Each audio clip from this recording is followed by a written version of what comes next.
नमस्कार, मैं श्री गोविंद द्विवेदी आप सभी का अपने YouTube channel Shri Dwivedi math पर हार्दिक स्वागत करता हूं और आशा करता हूं कि आप लोग अच्छे से वीडियो देख रहे होंगे और ज्ञान प्राप्त कर रहे होंगे। तो आइए, कल हम लोगों ने देखा था कि अगर कोई ऐसा त्रिभुज हो जिसमें दो माध्यिकाएं एक दूसरे को समकोण पर विभाजित करती हों, तो ऐसा जो त्रिभुज होता है उसके लिए होता है फैक्ट AB² + AC² बराबर 5BC²। क्लियर। अब इसके आगे एक और फैक्ट है, उस फैक्ट पे हम लोग चर्चा करेंगे। एक है माध्यिका से रिलेटेड है, कह रहा है कि अगर एक ऐसा त्रिभुज दे दिया जाए आपको जो समकोण हो, क्या हो? समकोण हो। ये ABC समकोण त्रिभुज है जिसमें B क्या है? समकोण है। और मैंने ये माना कि इसके सामने ये इसका मध्य बिंदु है, तो हमने A से D को मिला दिया और इसका मध्य बिंदु F है, तो इसको मैंने C से मिला दिया। कोई दिक्कत? यहां तक कोई दिक्कत नहीं होगी। तो आप ये देख रहे हैं कि अगर ऐसा किया जाए तो क्या होगा? AD² + CF² बराबर हो जाएगा 5/4 AC²। अगर आपको कहीं ऐसा क्वेश्चन मिलता है कि आपसे कहा जाए कि एक समकोण त्रिभुज है और समकोण त्रिभुज में दो आपको माध्यिकाएं दी गई हैं, तब आपसे अगर भुजाओं के विषय में चर्चा करें तो आप इनके बीच में संबंध याद रखेंगे। क्या होता है? AD² + CF² बराबर 5/4 AC²। अब ये आया कैसे? तो आया कैसे ये हम लोग देख लेंगे। अब यहां पे हमने देखा, इसको हमने मान लिया G हो गया ये, ठीक है। अब ये हो गया G। अब हमने ये देखा कि अगर हम त्रिभुज ले लें ABD, कौन सा त्रिभुज लें? त्रिभुज ABD। हम इसमें थोड़ा सा ये मान लें कि इसको हम अगर Y माने, ये Y माने तो ये भी Y हो जाएगा, होगा कि नहीं होगा? अगर इसको X माने तो ये भी X हो जाएगा, होगा कि नहीं होगा? हो जाएगा। तो अब अगर हम देखें कौन सा त्रिभुज ABD, अगर ये वाला त्रिभुज देखा जाए तो इसमें जो AD हो जाएगा, AD² हो जाएगा बराबर, AD² बराबर हो जाएगा X² + 2Y² यानी 4Y²। क्लियर। ये समीकरण 1 हो गया। दूसरा, अगर हम त्रिभुज क्या ले लें? त्रिभुज CFB। त्रिभुज CFB अगर ले लिया जाए तो क्या होगा? यहां पे हमें निकालना है CF। CF का स्क्वायर हो जाएगा 4X² + Y²। होगा कि नहीं होगा? तो ये आपका समीकरण दूसरा हो गया। हो गया कि नहीं हो गया? अब आगे बढ़ते हैं हम लोग।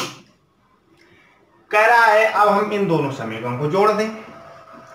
जोड़ा, ये हो गया AD² + CF² बराबर 5 कॉमन लिया X² + Y²। ये आ रहा है। अब हम ये देख पा रहे हैं कि X² Y² आ रहा है। अब हमने जब कल बताया था आपको, तब हमने बताया था कि जब हम किन्हीं दो भुजाओं के मध्य बिंदु, त्रिभुज में अगर हम किन्हीं दो भुजाओं के मध्य बिंदु को मिलाते हैं, मिलाने से जो एक भुजा बनती है वो तीसरी वाली भुजा के समांतर और इसका आधी होती है। तो इसको हम क्या लिख सकते हैं? AC/2 लिख सकते हैं कि नहीं? और अगर दूसरे तरीके से देखा जाए तो हमारा त्रिभुज बन रहा है FBD। त्रिभुज कौन सा बन रहा है? FBD। इसमें अगर हम पाइथागोरस प्रमेय लगा दें तो क्या होगा? अगर वैसे देखा जाए तो ये क्या हो जाएगा? AC²/4 हो जाएगा, किसके बराबर? AC² 4 हो जाएगा, किसके बराबर हो जाएगा? ये हो जाएगा x square plus y square के बराबर हो जाएगा, नहीं हो जाएगा। अब इसका मान आप यहाँ पे रख देंगे, कोई दिक्कत। तो अब आपका आ गया A D square plus C F square 5 और x square plus y square की जगह लिख देंगे ए सी स्क्वायर अपान। कोई दिक्कत, यहाँ तक कोई दिक्कत? आप लोग जहाँ पे बैठे हैं वहीं पे बोलेंगे दिक्कत है अथवा नहीं, ठीक। अगर दिक्कत होगी तो आप लोग क्या करेंगे, आप लोग दोबारा वीडियो देख लेंगे उसी जगह से। क्लियर? तो यहाँ तक समझ में आ गया होगा।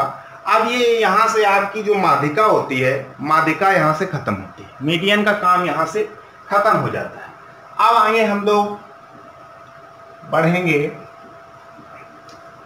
Side perpendicular bisector, side perpendicular bisector. Clear? अब साइड परपेंडिकुलर बाइसेक्टर की ओर बढ़ते हैं।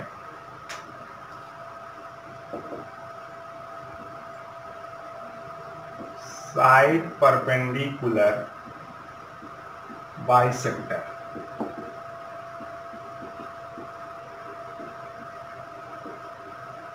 भुजा लंब समद्विभाजक।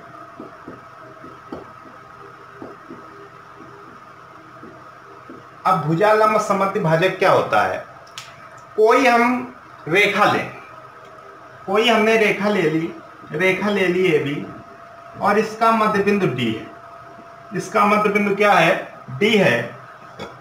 अगर हम इस मध्य बिंदु पर किसी बिंदु से लंब डालें, क्या डालें? लंब डालें। किसी भी बिंदु P से हमने इसमें मध्य बिंदु पर लंब डाला, तो लंब खींचा गया D पे, जो कि AB का मध्य बिंदु है।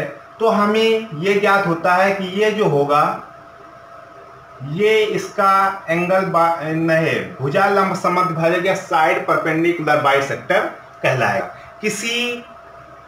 किसी भी रेखा के मध्य बिंदु पर डाला गया लंब, उस मध्य बिंदु को साइड परपेंडिकुलर बाइसेक्टर कहलाता है। क्लियर? अब आगे आते हैं इस पे। अब हमने देखा कोई त्रिभुज है,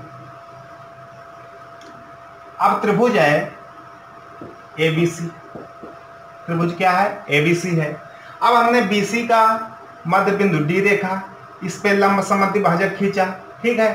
फिर उसके बाद इस भुजा का लंब समद्विभाजक खींचा, इस भुजा का लंब समद्विभाजक खींचा। ये जिस बिंदु पर मिलते हैं उसको हम बोलते हैं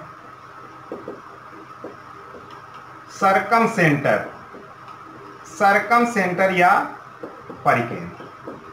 क्या बोला जाता है? सरकम सेंटर या परिकेंद्र। अभी तक हम लोगों ने 3 बिंदुओं पे चर्चा की। कौन कौन से बिंदु? हमने सबसे पहले देखा था इंसेंटर, जो कि अंतःकेंद्र कहलाता है। दूसरा हमने देखा कौन सा? दूसरा हमने देखा गुरुत्व केंद्र या सेंट्रॉइड केंद्र कहलाता है। जो अंतःकेंद्र था वो कैसे बनता था? जब हम त्रिभुज के एंगल का बाइसेक्टर करते थे, वहां पे जो बिंदु मिलता था उसको हम बोलते थे इंसेंटर। फिर दूसरा हमने किया कि जब माध्यिका खींची गई, माध्यिका, तीनों माध्यिकाएं जिस बिंदु पर मिलती थीं उसको हमने कह दिया सेंट्रॉइड केंद्र कह दिया। अब हम ये देख पा रहे हैं कि जहां पे भुजा लंब समद्विभाजक मिलते हैं उसको हम क्या बोलते हैं? परिकेंद्र। उसको क्या बोलते हैं? परिकेंद्र। एक त्रिभुज के सभी लंब समद्विभाजक जिस बिंदु पर मिलते हैं वो क्या कहलाता है? परिकेंद्र कहलाता है। परिकेंद्र तो आप समझ गए, परिकेंद्र कहलाता है। उसके बाद आपको ये ध्यान रखना होगा परिकेंद्र क्यों बोला जाता है, क्योंकि इसकी दूरी, ये जो केंद्र होता है ये सभी वर्टेक्स से समदूरस्थ होता है, सभी शीर्षों से समान दूरी पर होता है। अतः इससे हम क्या कर सकते हैं? इसकी सहायता से हम ऐसा वृत्त खींच सकते हैं जो तीनों शीर्षों को टच करते हैं, तीनों शीर्षों को स्पर्श करते हैं। क्लियर? अब आगे बढ़ते हैं। अब ये आपने समझ लिया कि भाई ये तीनों बिंदुओं को टच करते हैं। अब सबसे बड़ी समस्या आई क्या कि आपको ये देखना है कि हम ये कैसे माने, ये कैसे ज्ञात करें कि ये जो होता है सभी बिंदुओं से समदूरस्थ होता है।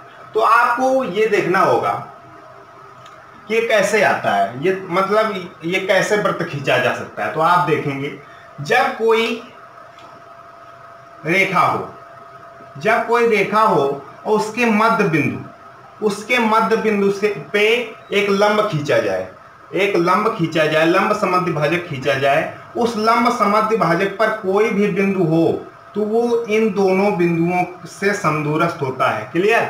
यहां पर कोई बिंदु ये दोनों बिंदुओं से क्या होगा, समदूरस्थ होगा, बराबर बराबर बिंदु, यहां पे इनकी दूरी बराबर बराबर होगी। क्लियर? तो अब हम यहां पे चर्चा करें, अगर हमने ये देखा AC भुजा है, इसका मध्य बिंदु D और इसका मध्य बिंदु E, इसका मध्य बिंदु F है। क्लियर? अब इसका मध्य बिंदु E है तो ये बराबर हो जाएगा इसके, अब जब इस त्रिभुज में आएंगे तो ये बराबर हो जाएगा इसके, और जब इस वाले में आ जाएंगे तो इसके बराबर ये है। ये कोई दिक्कत नहीं, कोई दिक्कत है? तो जब ये तीनों बराबर हो गए तो हमारी रेडियस बराबर हो गई, तो हम इनसे एक वृत्त खींचा जा सकता है कि नहीं? तो हमें एक चीज पता चल गई, ये आपसे कभी क्वेश्चन नहीं पूछा जाएगा कि आप बताइए कि इससे वृत्त क्यों खींचा जा सकता है, वहां पे सिद्ध नहीं कराएगा, लेकिन आपको अपनी जानकारी के लिए याद रखना है कि परिकेंद्र क्यों बोला जाता है और यहां से समदूरस्थ कैसे होता है। क्लियर? अब आगे बढ़ते हैं। अब हमसे एक क्वेश्चन कर दिया जाए कि बताइए कि जो ये भुजा के लंब समद्वि भाजक होते हैं ये एक ही बिंदु पर क्यों मिलते हैं, एक ही बिंदु पर क्यों मिलते हैं? अब एक ही बिंदु पर क्यों मिलते हैं, इस पे अगर चर्चा की जाए तो आप ये मान लीजिए कि इसका मध्य बिंदु ये है, इसका लंब समद्वि भाजक खींचा गया, इसका मध्य बिंदु ये है तो इसका ये लंब समद्वि भाजक खींच दिया गया। क्लियर? अब आपको ये पता है ये बराबर है इसके और ये बराबर है इसके, तीनों बराबर हैं। ठीक है? अब जब तीनों बराबर हैं तो हम ये A B C D E F और ये आपका यस हो गया। ठीक है?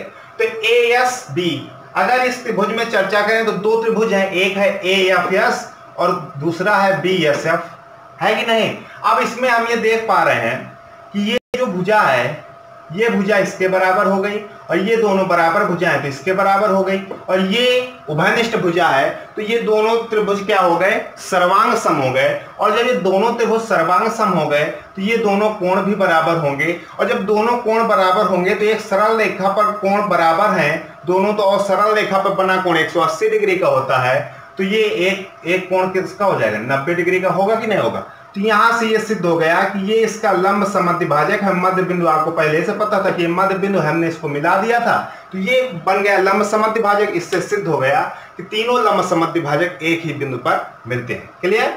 अब इसके आगे हम लोग चर्चा अगले वीडियो पे करेंगे। तो मैं आशा करता हूं कि आपको समझ में आ रहा होगा। अगर आपको समझ में आता है तो लाइक करें, शेयर करें। धन्यवाद।